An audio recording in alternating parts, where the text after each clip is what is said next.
Episode से पहले मैं आपको 2 कमेंट पढ़कर सुनाना चाहूँगी जो मैंने जूठन के एपिसोड 3 से लिए हैं।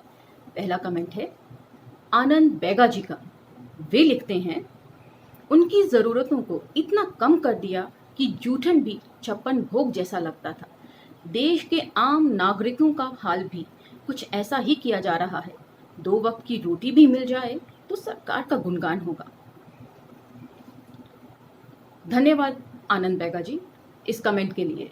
जितनी संजीदगी से ओम प्रकाश वाल्मीकि जी ने इस रचना को लिखा है और जिन प्रयासों और संजीदगी से मैं इसे आपके सामने पाठ करती हूँ, उतनी ही संजीदगी से यदि आप इसे सुनते हैं और अपने कमेंट के द्वारा समसामयिक समय से इसको जोड़ते हैं तो यकीन मानिए जूठन की प्रासंगिकता और ज़्यादा बढ़ जाती है। ये कालजयी रचना बन जाती है। सॉरी। दूसरा कमेंट है प्रशांत सेनापति जी का, जिसमें वे संगीता देवी जी के कमेंट के रिप्लाई में लिखते हैं कि Even I have been forwarding these 2 episodes of Jootan to my family and friend groups. Thank you Prashant ji इसे शेयर करने के लिए। जितना ज़्यादा शेयर होगा उतना ज़्यादा ये लोगों तक पहुँचेगी। सिर्फ एक प्रशांत जी ही क्यों, आप सबकी भी जिम्मेदारी है इसे अपने अपने तरीक़ों से शेयर करें, अलग अलग प्लेटफॉर्म्स पर इसको शेयर करें। आभासी दुनिया के मेरे दोस्तों, शालिनी बोल रही हूँ। जय भीम, भूल जौहार। चलिए मूल पाठ की तरफ अब बढ़ते हैं। चंद्रपाल से दोस्ती का असर तत्काल दिखाई दिया। त्यागी लड़कों की छींटाकशी दुत्कार से छुटकारा मिल गया था। अब पानी पीने के लिए नल पर खड़े रहकर इंतजार नहीं करना पड़ता था। चंद्रपाल के सामने सबकी खिक्की बंध जाती थी। वह जिसे चाहे धपिया लेता था।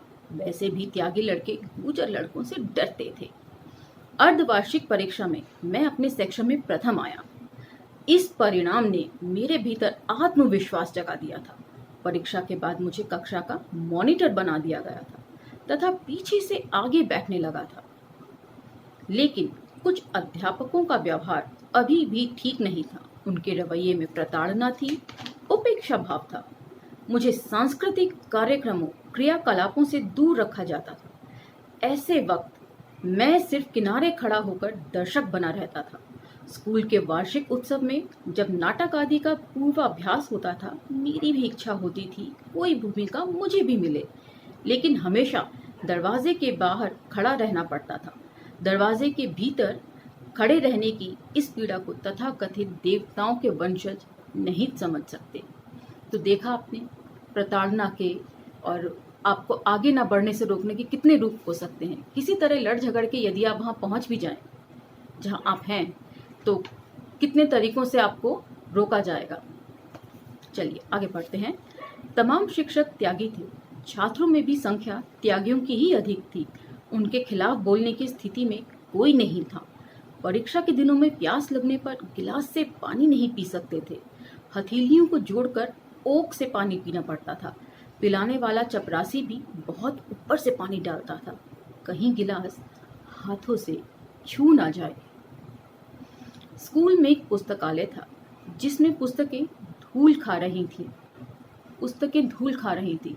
इससे यही ज्ञात होता है कि हमारे देश में पढ़ने लिखने की परंपरा बिल्कुल रही नहीं। आज भी यदि आप पुस्तकालय में जाएं तो बहुत कम पुस्तकालय आपको ऐसे मिलेंगे जो वेल मेंटेन्ड होंगे। अदरवाइज ज़्यादातर किताबें धूल ही खा रही होती हैं। ऐसे में यदि कोई अपने आप अपनी लगन से पढ़कर आगे आ जाए तो बात अलग है। इसी पुस्तकालय में पुस्तकों से परिचय हुआ था पहली बार। 8वीं कक्षा में पहुंचते पहुंचते शरद चंद्र, प्रेमचंद, रविंद्रनाथ टैगोर को पढ़ डाला था। शरद चंद्र के पात्रों ने मेरे बाल मन को बहुत गहरे तक छुआ था। पढ़ने का एक सिलसिला आरंभ हो गया था। उन दिनों में मैं कुछ अंतर्मुखी हो गया था। उनके अंतर्मुखी होने का शायद एक ये वजह होगी कि वे जिस परिवेश में पल बढ़ रहे थे और जैसे इनको बाह्य परिवेश में जाने का मौका मिला तो दोनों परिवेशों का द्वंद्व जो होगा शायद उसने इनको अंतर्मुखी बना दिया होगा।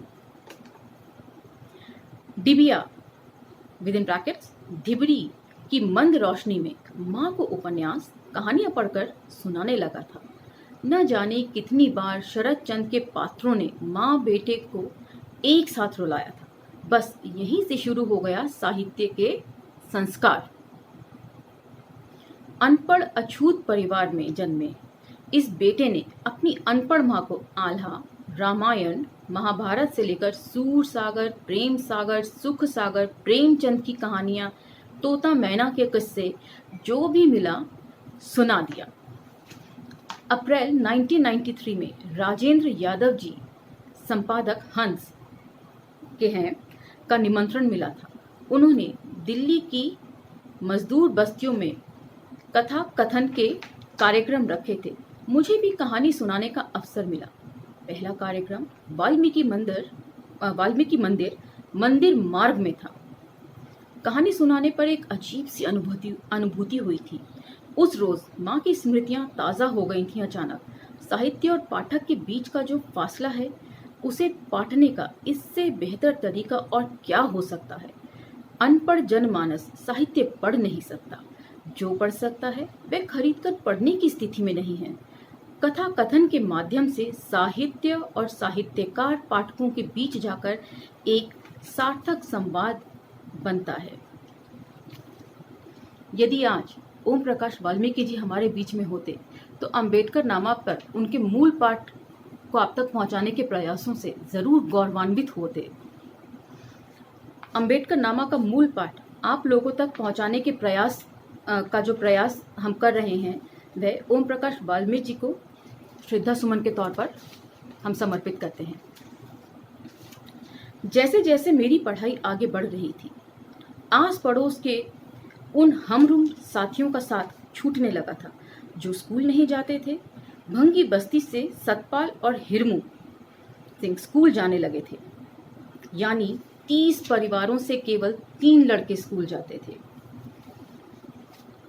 छठी कक्षा के बाद राम सिंह, सुखखंड सिंह और मैं फिर एक सेक्शन में आ गए थे। राम सिंह सबसे तेज था पढ़ने में। मैं और राम सिंह स्काउट दल में शामिल हो गए थे। जिला स्तरीय प्रतियोगिता के लिए स्काउट दल को शहर जाना था। स्कूल से खाकी हाफ पैंट और कमीज मिली थी। स्काउट मास्टर रमेश चंद ने वर्दी धोकर इस्त्री करने के लिए कहा था। उस समय तक मैंने कभी इस्त्री किया हुआ कपड़ा नहीं पहना था। त्यागी लड़कों के कलफ लगे ताज़ा धुले कपड़ों को देखकर मैं हमेशा सोचता था कि मैं भी ऐसे ही कपड़े पहनकर स्कूल जाऊं। कभी कभी तो त्यागियों के घर से मिली उतरन पहननी पड़ती थी। उन कपड़ों को देखकर लड़के चिढ़ाते थे, लेकिन यह उतरन भी हमारी बेबसी को ढक नहीं पाती थी। सोचिए, जूठन तो खानी ही पड़ती थी, साथ साथ उतरन भी पहननी पड़ती थी। दरिद्रता का जो आलम होगा उसी ने उन्हें आगे पे बैक टू सोसाइटी के लिए शायद प्रेरित किया होगा। आज ऐसे बहुत से लोग हैं जो पे बैक टू सोसाइटी तो छोड़िए, सोसाइटी से ही अलग होकर अपना मकाम हासिल करने की कोशिश करते हैं। हमारे समाज से ऐसे चुनिंदा ही लोग हैं जिन्हें उंगलियों पर गिना जा सकता है, जिन्होंने पे बैक टू सोसाइटी के बारे में सोचा। सोचिए, वे चुनिंदा लोगों ने इतना बदलाव कर दिया। यदि सब मिलकर करेंगे तो कितना बदलाव आ जाएगा। आगे बढ़ते हैं। खाकी वर्दी को मैंने खूब रगड़ रगड़ कर धोया था। समस्या थी इस्त्री करने की। मेरी कक्षा में एक धोबी का लड़का था। मैंने उससे कहा। उसने शाम को घर आने के लिए कहा। शाम को वर्दी लेकर मैं उसके घर गया। मुझे देखते ही उसका बाप चिल्लाया, अबे चूहड़े के, किंदे गुस्सा आ रहा है। उसका बेटा उसके पास खड़ा था। मैंने कहा, वर्दी पर इस्त्री करानी है। हम चूहड़े चमारों के कपड़े नहीं धोते, ना ही इस्त्री करते। जो तेरे कपड़े पे इस्त्री कर देंगे तो तगा हमसे कपड़े ना धुलवाएंगे, मारी तो रोजी रोटी चली जागी। उसने साफ साफ जवाब दे दिया था। उसके इस उत्तर ने मुझे हताश कर दिया था। बिना कुछ कहे मैं उल्टे पांव लौट आया था। मन भारी हो गया था। ईश्वर से भरोसा उठ गया था। गरीबी और अभाव से किसी तरह निपटा जा सकता है, जाति से पार पाना उतना ही कठिन है। यहाँ पर मैं आपको डॉक्टर बी.आर. अम्बेडकर के एनिहिलेशन ऑफ कास्ट का जिक्र करना चाहूँगी, जिसमें उन्होंने फैलेसी ऑफ सोशलिस्ट्स में के टॉपिक नंबर 3 है ये, मैं इस बात को पुरजोर तरीके से कहा है कि सामाजिक या आर्थिक बदलाव से पहले जाति का उत्थान होना चाहिए, क्योंकि आर्थिक स्थिति के भेद से निपटा जा सकता है, पर जातिगत भेदभाव से नहीं। एक मास्टर थे योगेंद्र त्यागी, कुतुबपुर में रहने वाले थे। आदमी तो भले थे, इतिहास और अंग्रेजी पढ़ाते थे, बोलते अच्छा थे, पढ़ाते भी ठीक थे। इतिहास पढ़ाते समय तारीख जिस तरह बताते थे, मैं हैरान रह जाता था।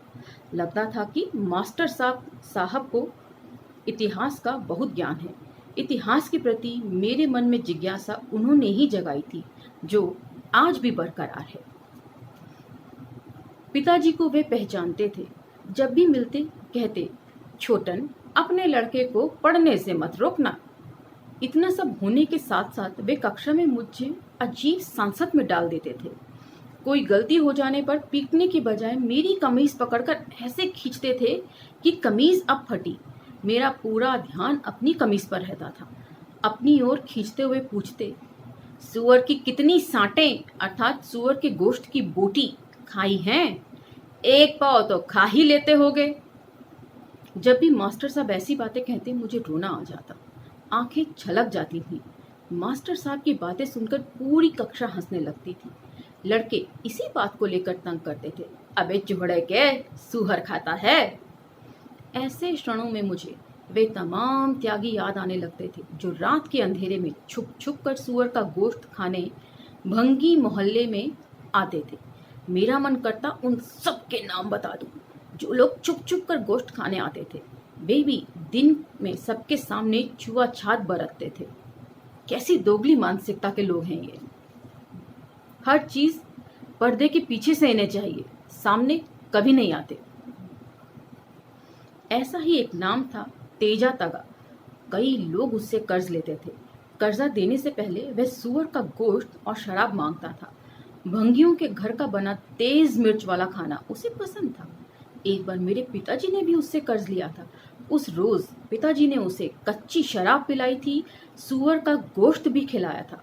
सूअर की सांटें झिंझोड़ते हुए उसका चेहरा झबरे कुत्ते जैसा दिखता था। नशे में सुर्ख आंखों में शैतानियां झांकती थी। उसके ब्याज की दर इतनी ज्यादा थी कि ब्याज देते देते जिंदगी बीत जाएगी, मूल ज्यों का त्यों बना रहेगा। भंगी मोहल्ले के ज्यादातर लोग कर्ज में डूबे हुए थे।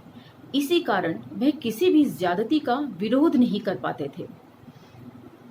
तमाम लोग खामोशी से सब कुछ सह लेते थे। मान सम्मान का कोई अर्थ ही नहीं था। कोई भी आता डरा धमका कर चला जाता था। यह सब रोज का किस्सा था और इसी को शायद साहित्य की नजरों में आदर्श व्यवस्था बोला जाता है। जसबीर, जो इनके मंझले भाई थे, जिनकी शादी इनकी भाभी से हुई थी, उनका जिक्र है। जसबीर बागडोगरा से अचानक खाली हाथ लौट आया था। रुपए पैसे तो दूर, तन पर ढंग का कपड़ा भी नहीं था। तीरथ राम एंड कंपनी में इतने वर्षों काम करके भी उसके हाथ खाली थे। थक हार कर वह गांव में मेहनत मजदूरी करने लगा था। घर की हालत दिन प्रतिदिन बिगड़ रही थी। इसी बीच जनेसर की शादी भी हो गई थी। शादी में तेजा तगा से फिर रुपए उधार लेने पड़े थे। बड़े भाई की पत्नी से जो शादी हुई थी, उसी का जिक्र है यहाँ पर। जसबीर को मामा ने देहरादून बुला लिया था। वे देहरादून में सफाई कर्मचारी थे। 8-10 ठिकाने भी थे जहाँ साफ सफाई का काम करते थे। एक ही बेटा था, सुरजन। शुरू में जसबीर मामा का काम करता था। बाद में सर्वे ऑफ इंडिया में उसे पक्की नौकरी मिल गई थी। तनख्वाह तो ज्यादा नहीं थी, फिर भी कुछ स्थिरता बन ही गई थी। एक बंधी बंधाई आमदनी व्यक्ति को हौसला देती है, उसमें आत्मविश्वास पनपने लगता है। अब इससे आगे के जो किस्से हैं उसमें इन्होंने बरसात का जिक्र किया है। बरसात के उसको आप जरा प्रासंगिकता को बनाए रखने के लिए समसामयिक स्थितियों से जोड़कर देखिएगा। बरसात के दिन नर्क से कम न थे। गलियों में कीचड़ भर जाता था जिसमें आना जाना कठिन हो जाता था। कीचड़ में स्वरों की गंदगी भरी रहती थी जो बारिश रुकने के बाद गंधियाने लगती थी।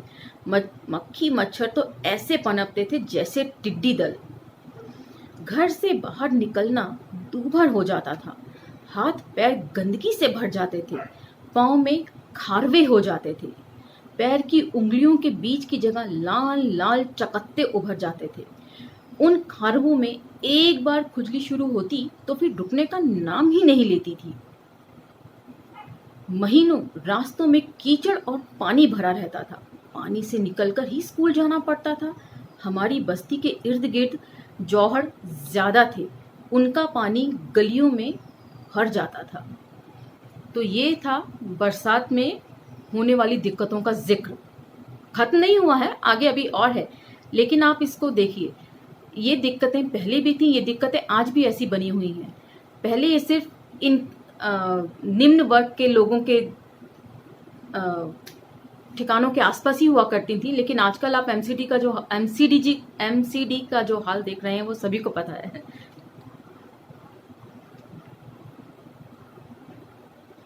बस्ती में एक कुआं था। चंदा इकट्ठा करके कुएं को पक्का बना लिया गया था। कुएं की जगत और मुंडेर काफी ऊंची थी। फिर भी बरसात के दिनों में कुएं के पानी में लंबे लंबे कीड़े हो जाते थे। उस पानी को पीना मजबूरी थी। गांव के कुएं से पानी लेने का हमें अधिकार नहीं था। 1962 के साल में खूब बारिश हुई थी। बस्ती में सभी के घर कच्ची मिट्टी से बने थे। कई दिन की लगातार बारिश ने मिट्टी के घरों पर कहर बरपा दिया था। हमारा घर जगह जगह से टपकने लगा था। जहां टपकता वहीं एक खाली बर्तन रख देते थे। बर्तन में टन टन की आवाज आने लगती थी। ऐसी रातें जाग जाग कर काटनी पड़ती थी। हर वक्त एक डर बना रहता था कब कोई दीवार धसक जाए और कौन उसके नीचे दब कर मर जाए। कभी कभी अचानक ही छत में कोई बड़ा सुराख हो जाता था जिसे बंद करना बहुत कठिन होता था। कच्ची मिट्टी के मकानों की गीली छत और दीवार पर चढ़ना किसी खतरे से कम नहीं होता था। ऐसी ही एक मूसलाधार बारिश की रात में हमारे घर की छत में एक सुराख हो गया था। छत पर चढ़ने का काम मुझे सौंपा गया था क्योंकि परिवार में सबसे कम वजन मेरा ही था। तेज बारिश अंधेरी रात में कुछ सूझ नहीं रहा था। पिताजी के कंधे पर पांव रखकर मैं छत पर चढ़ गया था। पिताजी नीचे खड़े मेरा मार्गदर्शन कर रहे थे। संभल कर मुंशी जी, पैर जमा के छत पर मत जाना, दीवार की तरफ ही रहना। मेरे एक हाथ में बड़ा सा मिट्टी का ढेला था, दूसरे हाथ से सुराख को ढूंढ रहा था अंधेरे में। पिताजी लगातार बोल रहे थे, मुंशी जी मिला गड्ढा। आखिर सुराख ढूंढने में मैं सफल हो गया था। ढेला रखकर उसे बंद कर दिया था। सुराख बंद करके वापस लौटना मुश्किल हो गया था। तेज बारिश में आंखें खुल नहीं पा रही थी। पिताजी की आवाज का अंदाजा करके मैं धीरे धीरे वापस आ रहा था कि अचानक पांव फिसल गया।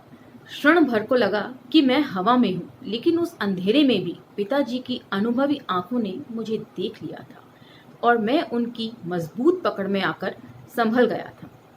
मेरी चीख सुनकर माँ भी बाहर आ गई थी, लेकिन मुझे सुरक्षित देखकर आश्वस्त हो गई थी। मैं ठंड से कांप रहा था। मुझे कपड़े से पोंछकर माँ ने चूल्हे के पास बिठा दिया था। उस रात हमारी बैठक का एक हिस्सा गिर गया था। माँ और पिताजी एक पल के लिए भी नहीं सोए थे। बस्ती में कई मकान गिर गए थे। लोगों के चीखने चिल्लाने की आवाजें आ रही थीं। पिताजी ने बाहर निकलकर ऊंची आवाज में पूछा था, मामू सब ठीक तो है? उधर से मामू की आवाज भी उतने ही जोर से आई थी, ठीक है, पिछवाड़े की कोठरी गिर गई है। सुबह होते ही बस्ती में भगदड़ मच गई थी। हर कोई सुरक्षित जगह की खोज में निकल पड़ा था। बारिश अभी भी जारी थी। बचे खुचे मकान किसी भी समय गिर सकते थे। पिताजी सुबह होते ही गांव की तरफ चले गए थे। वे जल्दी ही वापस लौट आए थे। आते ही बोले, जल्दी करो, माँ महाराज की बैठक खुलवा दी है। माँ ने जल्दी जल्दी जरूरी चीजें समेट ली थी और हम लोग घर का सामान सर पर रखकर बारिश में भीगते हुए मामराज तगा की बैठक में आ गए थे। मामराज की बैठक बरसों से बंद पड़ी थी, उसका कोई इस्तेमाल नहीं होता था। दीवारों का प्लास्टर तक उखड़ा हुआ था, फिर भी वह पनाह सुरक्षित थी। पक्के मकानों और कच्चे मकानों में यही एक फर्क होता है। प्लास्टर ना होने के बावजूद भी दीवारें मजबूत थीं, उनमें जान माल के नुकसान होने का खतरा कम था या बिल्कुल भी नहीं था। मामराज तगा की बैठक में हमने अभी सामान रखा भी नहीं था कि हमारे पीछे पीछे 30-40 जन और आ गए थे। बाकी लोग कहीं दूसरी जगह चले गए थे। देखते ही देखते बैठक भर गई थी। चारों तरफ सामान ही सामान पड़ा था। खाने पकाने के बर्तनों के साथ जरूरत भर की चीजें थीं। बाकी सब वहीं छोड़ छाड़ कर आ गए थे। इतने लोग एक ही बैठक में समा गए थे। सबसे बड़ी समस्या थी चूल्हा जलाने की। ईंधन किसी के पास नहीं था, जो था वह भी बारिश में भीग गया था। तगाओं के घरों से उपले मांग मांग कर चूल्हे जलाए गए। बैठक में एक साथ 8-10 चूल्हे बन गए थे। चूल्हे क्या, बस 3 ईंट को जोड़कर चूल्हा बन गया था। किसी किसी को ईंट भी नहीं मिली थी तो ढूंढ ढांड कर पत्थर ही जुटा लिए थे। चूल्हों में उठते हुए धुएं ने बैठक का नक्शा ही बदल दिया था। उस धुएं में सांस लेना भी मुश्किल था। मर्दों की मंडली बैठक के बरामदे में जमी हुक्का गुड़गुड़ा रही थी। औरतें चूल्हों से जूझ रही थीं। बच्चों की चीख पुकार ऐसी थी कि कुछ सुनाई ही नहीं पड़ रहा था। सांझ होते ही बैठक में अंधेरा गहरा गया था। दिया किसी के पास नहीं था, ना ही कहीं कोई ढिबरी या लालटेन थी। चूल्हों में जलती उपलों की आग अंधेरे से लड़ने में असफल प्रयास कर रही थी। ऐसे वातावरण में आपसी रंजिशें भुलाकर बस्ती के लोग एक छत के नीचे आ गए थे। जिसके पास जो था उसे बांटकर खाना चाहते थे। तो ये है किस्सा बरसात का। उस रात माँ ने चने उबाले थे नमक डालकर। यही था रात का खाना हमारा। उस रात उन चनों में जो स्वाद था, जो संतुष्टि थी, वैसी संतुष्टि मुझे 5 सितारा होटलों के खाने में भी नहीं मिली। संतुष्टि किस लिए कि इन अभावों में भी कम से कम भूखे पेट तो नहीं सोना पड़ा। बहुत से लोग ऐसे हैं जिन्हें भूखे पेट ही सोना पड़ता होगा, और ऐसे में संतुष्टि कितनी ज़्यादा होगी। और इस संतुष्टि को जिनकी थालियों में 56 भोग लगे हों, तरह तरह के व्यंजनों से जो भरी हों, शायद वो नहीं समझ सकते। तो ये सावन का महीना है, और कहीं पर देखिए सावन के महीनों का आप जो वर्णन देखते हैं साहित्य में, वो कितना सुंदर होता है, कितना प्रेमालाप प्रेम से भरा हुआ होता है। लेकिन एक स्थिति ये भी है जहाँ पर लोगों के घर ढह जाते हैं, दीवार गिरने से जान माल का नुकसान होने का डर रहता है। आज का एपिसोड यहीं तक। कल फिर अगले एपिसोड में आपसे मुलाकात होगी। तब तक लाइक, शेयर, सब्सक्राइब करना ना भूलें। धन्यवाद।